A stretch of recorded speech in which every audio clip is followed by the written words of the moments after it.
Apocalipsis capítulo 2, versículos 12 al 17. Estamos haciendo un repaso de las cartas que el Señor dirige por medio de Juan a las 7 iglesias de Apocalipsis, y llegamos hoy a la tercera, y dice así la palabra del Señor. Apocalipsis capítulo 2, versículo 12. Y escribe al ángel de la iglesia en Pérgamo: el que tiene la espada aguda de 2 filos dice esto: yo conozco tus obras y dónde moras, donde está el trono de Satanás, pero retienes mi nombre y no has negado mi fe, ni aun en los días en que Antipas, mi testigo fiel, fue muerto entre vosotros, donde mora Satanás. Pero tengo unas pocas cosas contra ti, que tienes ahí a los que retienen la doctrina de Balaam, que enseñaba a Balac a poner tropiezo ante los hijos de Israel, a comer de cosas sacrificadas a los ídolos y a cometer fornicación. También tienes los que retienen la doctrina de los nicolaitas, la cual yo aborrezco. Por tanto, arrepiéntete, pues si no, vendré a ti pronto y pelearé contra ellos con la espada de mi boca. El que tiene oído, oiga lo que el Espíritu dice a las iglesias. Al que venciere, daré a comer del maná escondido, y le daré una piedrecita blanca, y en la piedrecita escrito un nombre nuevo, el cual ninguno conoce sino aquel que lo recibe. El Señor ha estado hablando las 7 cartas, dije el primer día, hay que tomarlas como un conjunto para la iglesia. No tiene tanto que ver con las iglesias a que están dirigidas, directamente se dirige a ellas, pero es para mí. El problema de la iglesia en Éfeso puede ser mi problema. El de Esmirna, mi bendición, así sucesivamente. Dios habla a la iglesia.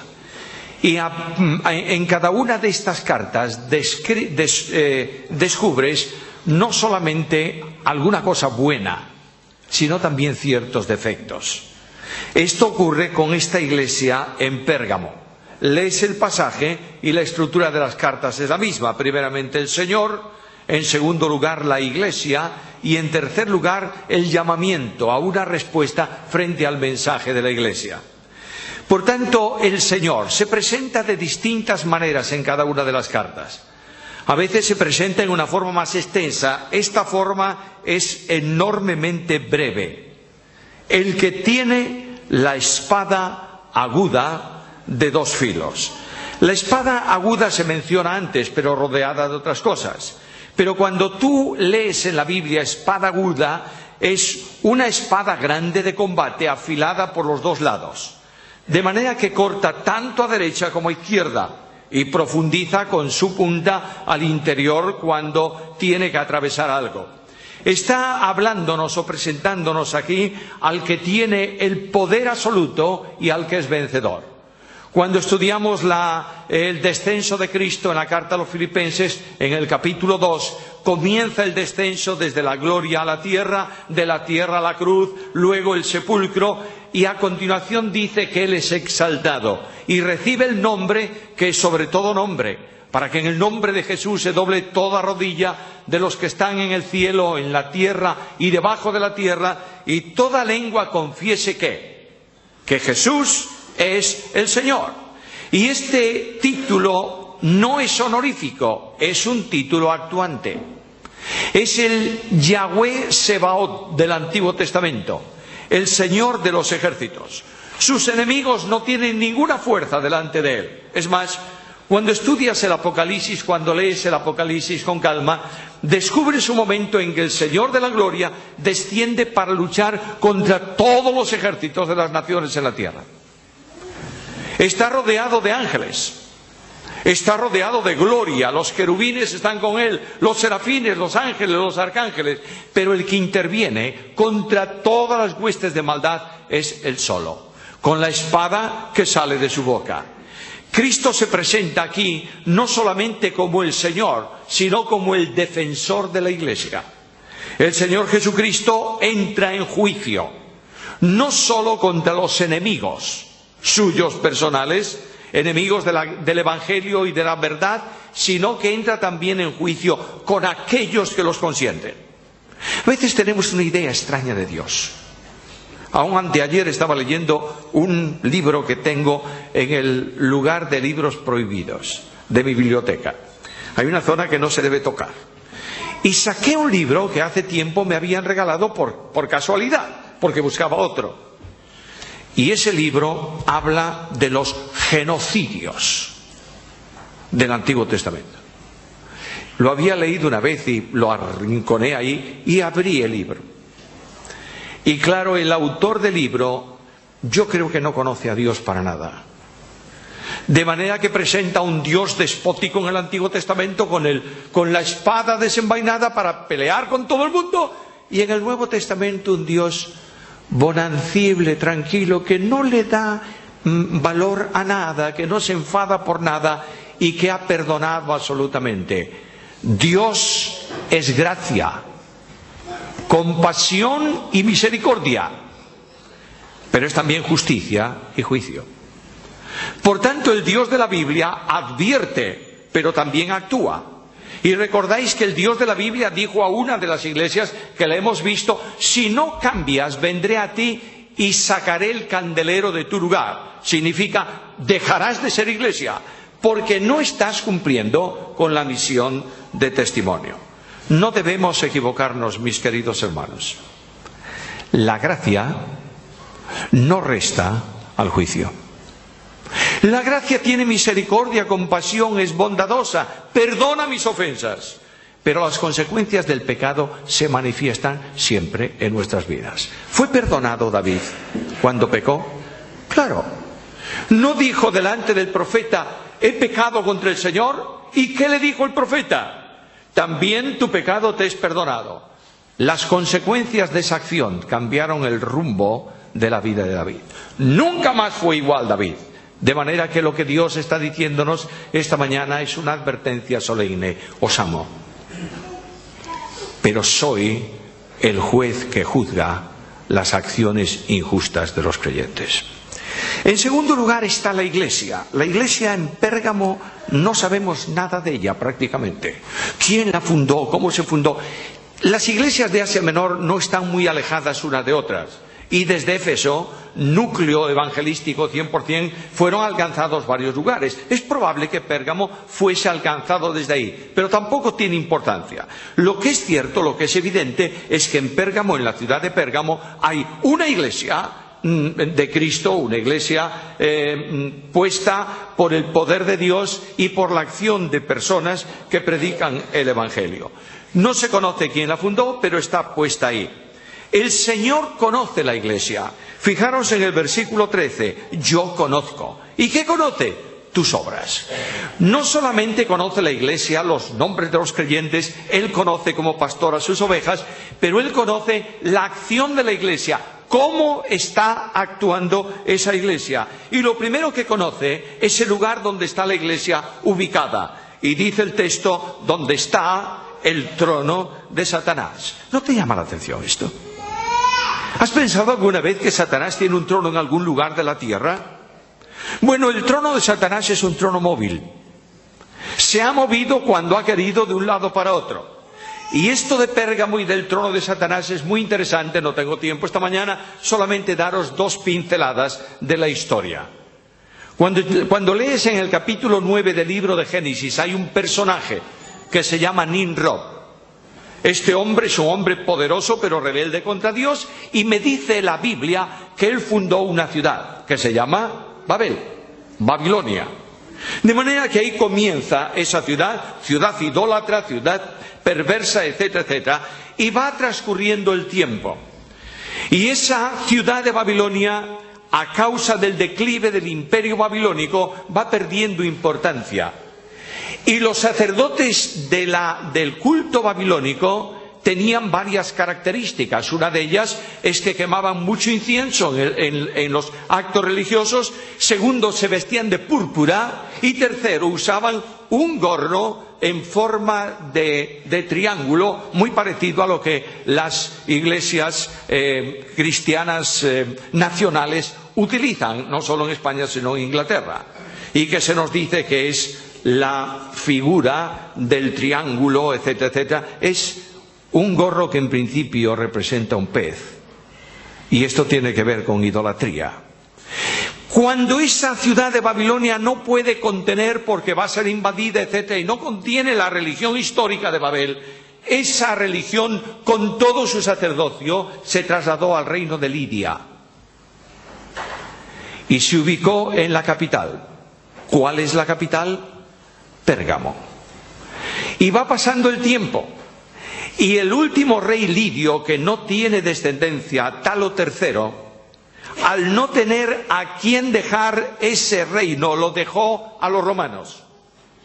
Y todo el conjunto de la religión babilónica que está ahí fue trasladada a Roma, entre otras cosas, dándole al emperador el título de pontífice máximo. Ahí tenéis el trono de Satanás. El trono de Satanás se mueve a donde él quiere y cómo le es necesario. Pero lo que es cierto es que en el lugar donde reside la idolatría y donde Satanás se manifiesta de una forma especial, conforme al pensamiento o al conocimiento mejor de Dios, en ese lugar está su iglesia, el trono de Satanás. Satanás ejerce autoridad ahí y es reconocido. Pero frente a eso, Cristo dice a la iglesia: retienes mi nombre. Mi nombre es sinónimo de persona. Tú estás amándome y sosteniendo que tú eres del Señor. Y frente a otros que están proclamando que hay ídolos que son señores, la iglesia de Cristo, en el lugar donde Satanás tiene su trono, dice: Jesús es el Señor. Ahí tienes el gran testimonio de la iglesia. Frente a la oposición diabólica, la iglesia mantiene algo único que le pertenece y que disfruta. Jesús es el Señor. Lamentablemente, el señorío de Cristo declina en la iglesia de Cristo. El trono de Cristo ha sido ocupado muchas veces por los tronos nuestros. El gobierno y la orientación de la iglesia la marcan los hombres, cuando tiene que marcarla el Señor. Y el Señor dice: frente a un mundo complicado como aquel, hay una iglesia que mantiene mi nombre. Segunda cosa, no ha negado mi fe. Cuando estamos hablando de fe, no estamos hablando solamente de la teología bíblica. Vosotros mantenéis la enseñanza apostólica, sin duda ninguna la mantenían.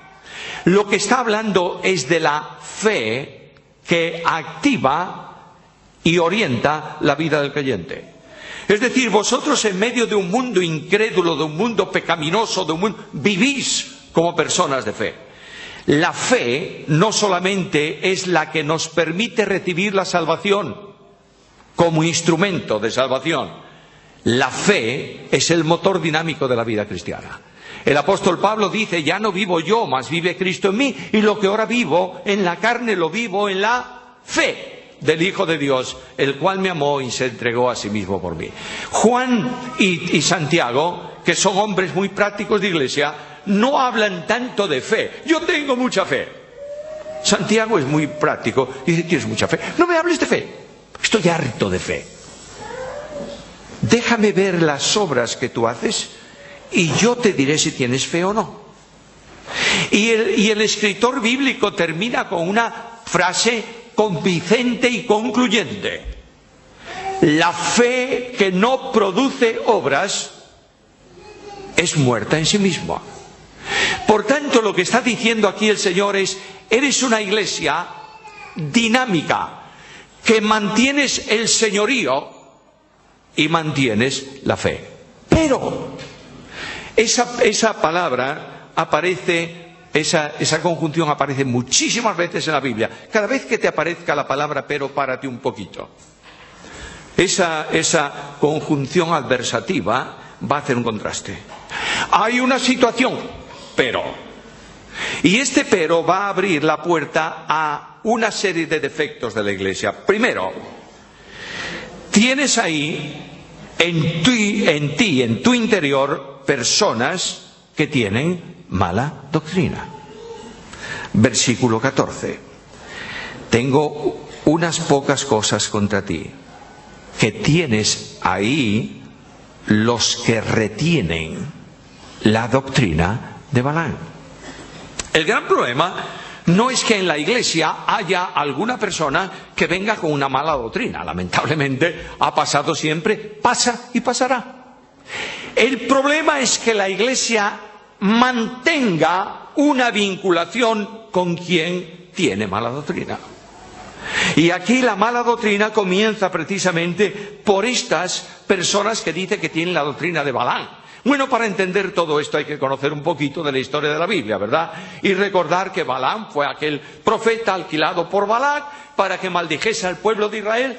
Y parece ser que como las maldiciones no vinieron y él no pudo cumplir el ministerio, le enseñó a Balac lo que había que hacer para que el pueblo de Israel no fuese bendecido, a poner obstáculos en el camino. Y hay dos obstáculos que le enseñó a poner: idolatría y perversidad moral, corrupción moral.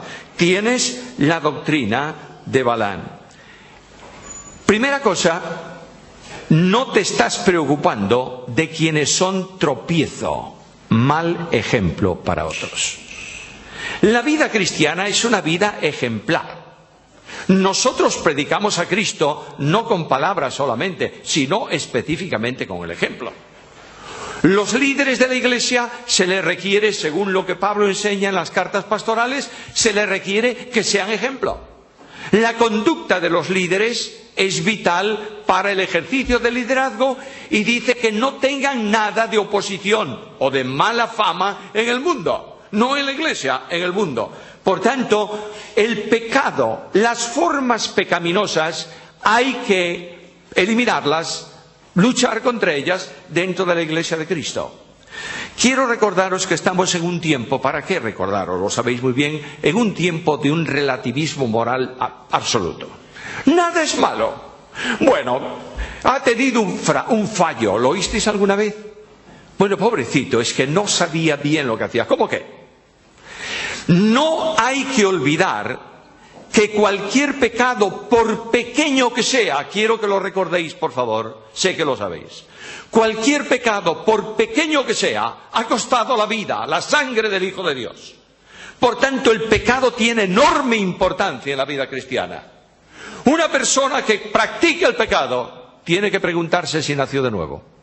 Y alguien dice, bueno, yo no tengo graves pecados, no soy adúltero, ni fornicario, ni ladrón, ni idólatra. No hace falta que seas eso. Si tú eres incapaz de entender claramente la relación de comunión en la Iglesia de Cristo, estás viviendo el pecado. Si tú eres incapaz de amar a tu hermano, estás viviendo el pecado. Y el apóstol dice que aquel que no ama a su hermano permanece en muerte. Estoy viendo a muchas personas en nuestros días que se consideran héroes de la fe.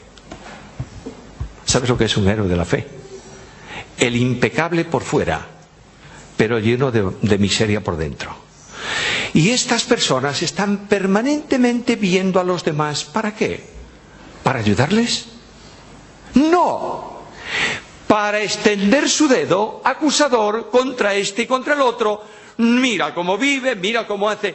Ocúpate de manifestar tu fe al mundo y a Dios mediante el amor, que es el instrumento y la manifestación esencial de la Iglesia de Jesucristo. Poner tropiezo. Segundo, cometer fornicación. Claro, no vamos a entrar tampoco en esto, porque la fornicación era muy típica en los tiempos de Pablo, ¿verdad? En el mundo greco-romano era normal, y Pablo escribe a los Corintios y dice, todavía no echasteis de vosotros la fornicación, y hay alguna que excuso decir cómo es. Pero bueno, dejemos ese tipo de fornicación. No solamente es el hecho de una práctica ilícita en el plano íntimo. Fornicación también es una práctica espiritual. En el Antiguo Testamento se habla de fornicación cuando Israel, dejando a Dios, practicaba el culto de los ídolos. Por tanto, todo aquello que tenga una relación contraria a la vinculación con Cristo como esposa y esposo es un pecado que la Biblia cataloga como fornicación. Voy a terminar eso diciéndolo de una forma muy clara y muy simple. Es vivir una vida doble, de piedad por fuera y de permisividad moral por dentro. El creyente tiene que ser transparente, tiene que ser sincero, tiene que ser sin defecto. Por tanto, se acerca Cristo a la iglesia y dice: tengo contra ti que tienes esto. Y algo más, además, están enseñando mal. Versículo 15. Y también tienes a los que retienen la doctrina de los nicolaitas. Ese versículo es complejo. Se ha estudiado de muchas maneras. He leído incluso que los nicolaitas eran los seguidores del diácono Nicolás o del presbítero Nicolás. Y claro, pobrecito Nicolás, esto habrá hecho todo lo que sea y habrá tenido sus seguidores, pero no está aquí esto. Como no sabemos realmente qué es eso, lo que podemos es tomar el significado de ese nombre nicolaita. Es una palabra griega compuesta por dos voces. Una tiene que ver con gobierno, con autoridad, y otro tiene que ver con pueblo. Luego, lo que está diciendo aquí probablemente es que hay personas en la Iglesia que resisten absolutamente la autoridad de la Biblia, la autoridad del Señor y la autoridad delegada por la palabra al liderazgo de la Iglesia. Es la gran democracia eclesial, en donde nadie tiene derecho a decirte nada, porque tú eres importante y sabes lo que tienes que hacer. Una iglesia con estos problemas tiene en su interior un cáncer que va a destruirla. Y el Señor viene y advierte a la iglesia: mira no solamente que hay entre ti, sino que tienes, es decir, los mantienes vinculados a ti, haciendo el daño correspondiente al testimonio y también a la enseñanza de la Biblia. La Biblia, la enseñanza de la Biblia es cuestionada. Yo doy gracias a Dios. Esta mañana ha sido una bendición muy grande para mí ver a Marcos y a Yael marchando ¿a qué? A estudiar la Biblia. Los institutos bíblicos de primer nivel en todo el mundo han decrecido más de un 25% de media. Hay alguno que creció el año pasado. Hablar de una clase bíblica de jóvenes donde vamos a estudiar sistemáticamente... No, no. Hablemos de temitas, de noviazgo y de historias de estas, que sí que son buenas. Nadie va a crecer espiritualmente sin Biblia. Nadie va a vivir una vida santa sin Biblia. Nadie va a comportarse conforme a Dios sin Biblia. Y la Biblia dice: en tus mandamientos he meditado, ¿para qué? Para no pecar contra ti. Escribía esta semana y las entregaba las notas, comentario a las notas de la Unión Bíblica. ¿Sabéis que la Unión Bíblica ha tenido que sacar las pastas de las notas de años pasados, ponerle otras pastas para regalar, porque llegó a tener más de 20.000 ejemplares en los almacenes? ¿Por qué? Porque los creyentes han progresado tanto que no necesitan una ayuda para la Biblia. No, porque los creyentes no leen la Biblia. Este es el gran problema. La Biblia es un libro desconocido en las casas de los creyentes. Y si no volvemos a la Biblia, no hay futuro para esta iglesia. Y si no afirmamos la iglesia en la Biblia, no tenemos futuro. Corrientes doctrinales raras soplan permanentemente en la iglesia. Tenemos que tener una iglesia sólidamente anclada en la Biblia para caminar conforme a la voluntad de Dios. Por último, ¿cuál es la responsabilidad? Dios dice: tienes un riesgo alto. Versículo 16. Arrepiéntete. pues si no vendré a ti y pelearé contra ellos, no contra ti, con la espada de mi boca. Es decir, tú no utilizas la disciplina en la iglesia, no limpias la iglesia, la voy a limpiar yo. Y cuando Cristo interviene, yo diría, radicalmente. Tiene gracia y tiene misericordia, pero también tiene poder personal para ejercer el juicio. Por tanto, hay una responsabilidad personal. Versículo 17. El que tiene oídos, oiga. Siempre el llamado es a la iglesia. Nótalo en cada una de las cartas. La respuesta siempre es del individuo. La responsabilidad es del hombre, del individuo. Por tanto, el Señor dice, mira primeramente tu vida. ¿Andas tú en estos caminos o no? Y si andas, arrepiéntete.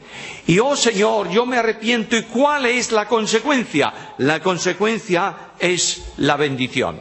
Y notarás que hay una promesa muy especial. Les daré a comer del maná. Segundo, les daré una piedrecita nueva, con un nombre escrito. Las dos cosas tienen que ver con bendición. Comer del maná escondido. ¿Recuerdas el pueblo de Israel en el desierto? Se levantaban temprano por la mañana, Dios había derramado del cielo, ¿qué? Bendición. Se levantaban al otro día, nuevamente bendición. Dios bendice al creyente que vive en comunión, en correcta relación con Él. Y lo que también nos enseña eso es la compañía y la comunión de Dios en la vida del creyente. ¿Sientes la comunión de Dios? Tienes limpieza espiritual para que puedas sentirla. Y ahora estoy hablando de experiencia. Hay experiencias enormemente bíblicas. No es el sentimiento trasnochado que se produce por una acción que actúa en la mente y en el corazón de la persona y que la conduce a sentir emociones. ¿Tú has visto algún artista de cine llorando en la pantalla? Sí, bueno, eso es pura emoción generada. No hablo de sentimentalismos que fluyen de una estructura establecida en el entorno. Hablo del sentir a Dios en la presencia suya en tu vida personal. Hablo de que un día vayas en el camino y tú calles porque sientes que Dios está a tu lado. Hablo de silencio en el culto en alguna ocasión porque el Espíritu de Dios está presentando a Cristo de tal manera que no hay lugar para nuestras palabras. Y el silencio no es un silencio de no saber qué hacer, sino de la impactante presencia de Dios.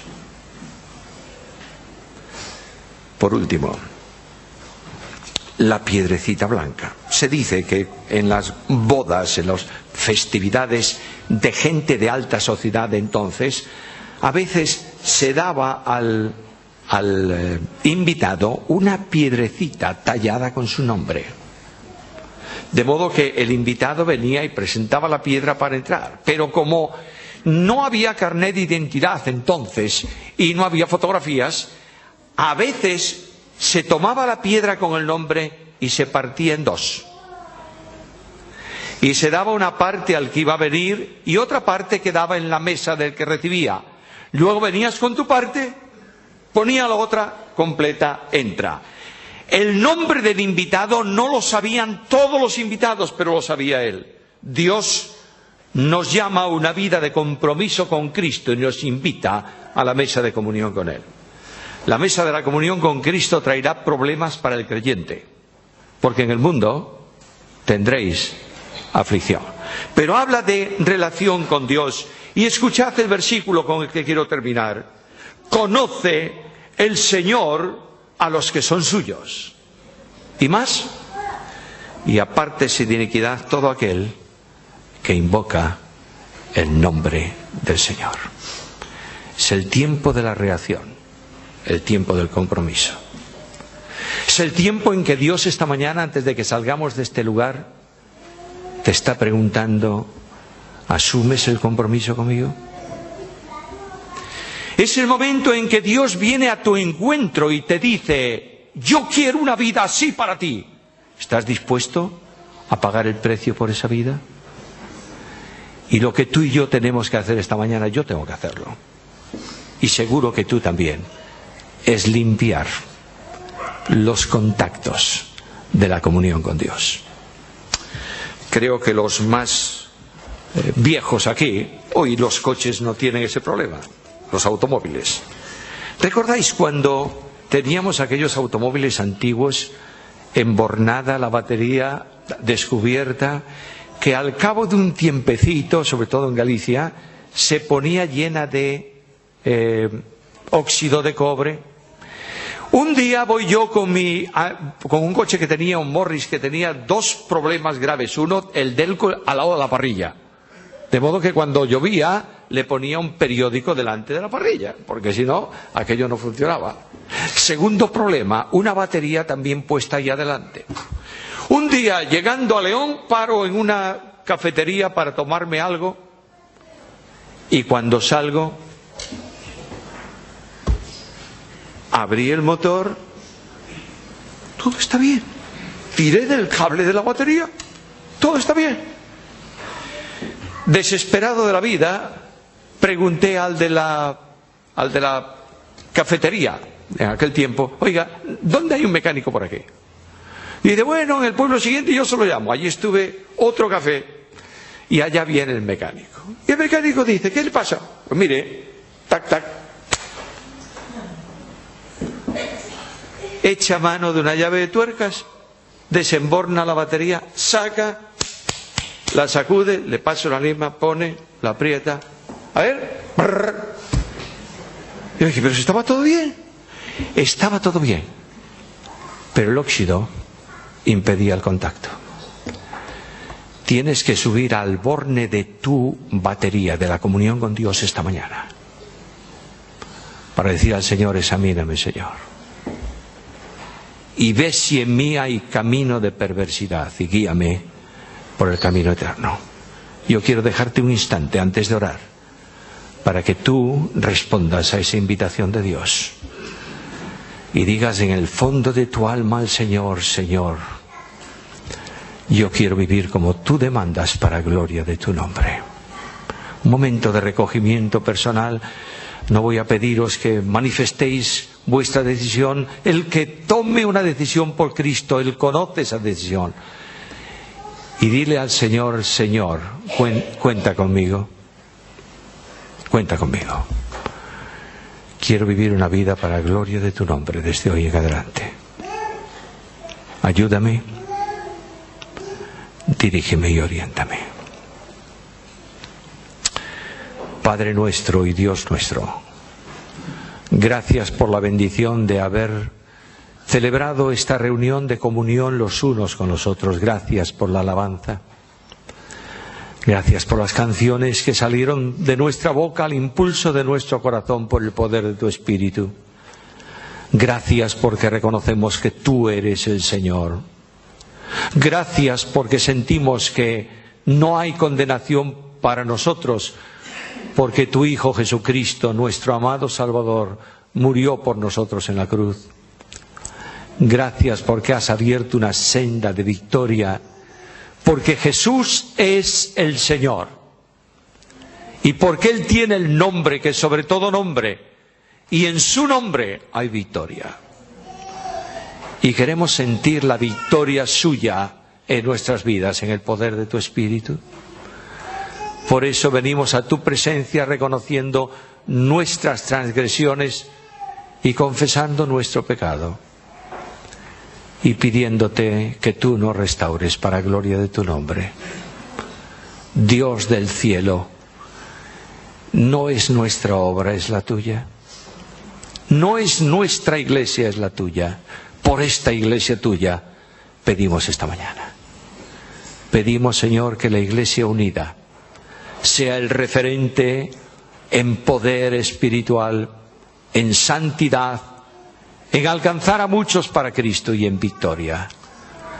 Sabemos que tú quieres llevarnos en triunfo siempre, y nos ponemos en tus manos rogándote una bendición especial sobre cada uno de nosotros. Una vez más, Señor, yo quiero pedir por Marcos y Yael en esta partida momentánea a formarse. Dios del cielo, cuídalos del maligno. Y haz de ellos ejemplo de vida. Y tráelos de nuevo a nosotros para trabajar juntos en el progreso del Evangelio. Gracias por todo lo que tú haces con nosotros. Ayúdanos y bendícenos conforme a nuestra necesidad y de acuerdo con tus riquezas de gracia en Cristo Jesús. A ti la gloria, el honor, la honra. A Jesucristo el Señor, Salvador nuestro también. A Dios el Espíritu Santo, vicario de Cristo en la tierra, compañero de nuestra vida personal, le adoramos en esta mañana. Gracias por todo. En el nombre de Jesús. Amén.